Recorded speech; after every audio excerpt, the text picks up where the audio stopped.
Itachi ကရွာလာမျိုးနဲ့စုလာဝေခွဲရခက်နေတဲ့အချိန်မှာ Sasuke ကိုမြင်လိုက်ရတဲ့အတွက်သူ့ညီလေးအသက်ရှင်ဖို့လမ်းကိုပဲရွေးခဲ့ပြီးမျက်နှာဖုံးစွပ်လူနဲ့ပူးပေါင်းခဲ့ပါတယ်အဲ့လိုနဲ့ Itachi 73နှစ်အရွယ်မှာ Uchiha ကလန်တစ်ခုလုံးကိုတုတ်တင်ပြတဲ့အချိန်လေးထိရောက်ခဲ့ပြီးအိမ်ကိုရောက်တဲ့အချိန်မှာသူ့အဖေကဝင်လာခဲ့ဖို့ပြောပါတယ်ဖူကာကိုကသူ့ရဲ့သားနဲ့ပြန်မတက်ခိုက်ချင်တာကြောင့်တခြားတစ်ပတ်ကိုရွေးလိုက်တဲ့ Itachi ကိုမိဘနှစ်ပါးလုံးကနားလည်ပေးခဲ့ကြတာဖြစ်ပြီးနောက်ဆုံးအနေနဲ့ Sasuke ကိုဂီယူဆိုင်ပေးဖို့ပဲပြောခဲ့ကြတာဖြစ်ပါတယ်သူတို့တဲ့ Itachi ကပုံပြီးနာကျင်ရမယ်ဆိုတာသိရဲ့မိဘတွေကအတွင်းမြင့်နဲ့မတူညီသည့်တိုင်အောင် Itachi အတွက်ဂုဏ်ယူရင်းအသိခံသွားကြတာဖြစ်ပါတယ်အဲ့လိုနဲ့အရွယ်ရောက်လာတဲ့သူ့ညီလေးကိုတွေ့ခဲ့ရပြီး Sharingan နဲ့ Chidori ကိုပါတွေ့လိုက်ရတာကြောင့် Senior Kakashi ကတေချာတင်ပေးထားရဲဆိုတာသိလိုက်ပါတယ်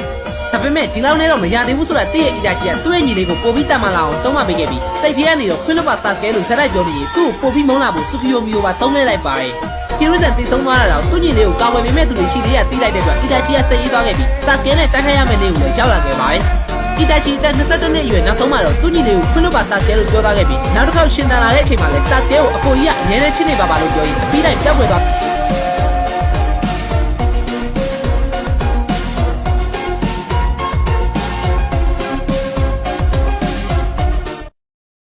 Obito က Ninja Academy ဝင်ခွင့်အခမ်းအနားကိုတော့နောက်ကျနေခဲ့ပေမဲ့ Rin ကသူ့အတွက်ဖောင်ယူပေးထားခဲ့ပြီးသူလိုချင်တဲ့ Rin ရဲ့အာရုံစိုက်မှုကို Kakashi လို့မရခဲ့ပဲ Academy မှာအတော်ဆုံးဖြစ်တဲ့ Kakashi ကိုရှင်မြန်ညင်ခဲ့ပေမဲ့အမြဲတမ်းအလွဲလွဲချော်ချော် Rin နဲ့ငတုံးတစ်ယောက်ဖြစ်လာခဲ့ပါတယ်။တယောက်ချင်းတက်ခိုက်ရတဲ့လက်ရည်ဆန်းပွဲမှာလည်း Rin ရဲ့ရှေ့မှာနဲ့ Kakashi ကိုမရှင်နိုင်ခဲ့တဲ့ပြင်သူ့အထင်ကြီးစိတ်ချင်းနဲ့ main ကလေးရဲ့ရှေ့မှာပဲခဏခဏအဆက်ခွဲခဲ့ရပါတယ်။အဆက်ခွဲခဲ့တဲ့မြတ်ခြေပနိုင်ဖို့အပြေးထန်ကြိုးစားလေ့ကျင့်ခဲ့ပေမဲ့လည်းတယောက်ချင်းတက်ခိုက်ရတဲ့စာမွေးပွဲမှာလူတွေကိုမမှတ်မိတဲ့ကြိုင်ရဲ့နောက်တစ်ကြိမ်အနိုင်ယူခြင်းကိုခံခဲ့ရပါတယ်။အဲဒါကြောင့် Kakashi ကိုအားပေးနေတဲ့ Rin ရဲ့မျက်နှာလေးကိုပဲငေးကြည့်ခဲ့ရပြီးဂိုင်ကိုအနိုင်ရတော့တဲ့ Kakashi ကတော့ချွန်းလေးအဆင့်ကိုအောင်မြင်သွားခဲ့ပါတယ်။ဒါပေမဲ့လည်း Hokage ဖြစ်လာမဲ့ Obito ကိုသူကအမြဲစောင့်ကြည့်နေမှာပါဆိုတဲ့ Rin ရဲ့အားပေးစကားကြောင့်ပဲရှေ့ဆက်နိုင်ခဲ့ပြီးနောက်ဆုံးမှာတော့ Obito ကလည်းချွန်းလေးတစ်ယောက်ဖြစ်လာခဲ့ပါတယ်။အဲ့ဒီမှာပဲ Cherry Bean အောက်မှာသူ့ကိုလာတွေ့ပါလို့ Rin ကပြောတဲ့အတွက်ပန်းစည်းနဲ့တူဖွင့်ပြောဖို့ပြင်ထားပေမဲ့လည်း Rin ကတော့တကယ်ချင်းတွေအားလုံးကိုချိန်ထားတာဖြစ်ပြီးဂျိုလင်ဖြစ်လာတော့မဲ့ Kakashi အတွက်လှုပ်ဝက်လက်ဆောင်ပေးဖို့စီစဉ်ထားတာဖြစ်ပါတယ်။ Rin က Kakashi အတွက်ပဲတွေးပေးနေရကြောင်းဒီနေ့မှချွန်းလင်းဖြစ်လာပြီးဖွင့်ပြောဖို့တွေးနေတဲ့ Obito ရဲ့အကြံစီကမအောင်မြင်ခဲ့ပဲ Minato ရဲ့ပြင်းထန်တဲ့လေ့ကျင့်ရေးအတွင်းမှာလည်း Rin ကိုကာကွယ်ဖို့ကြိုးစားရင်သူ့လက်ကဒဏ်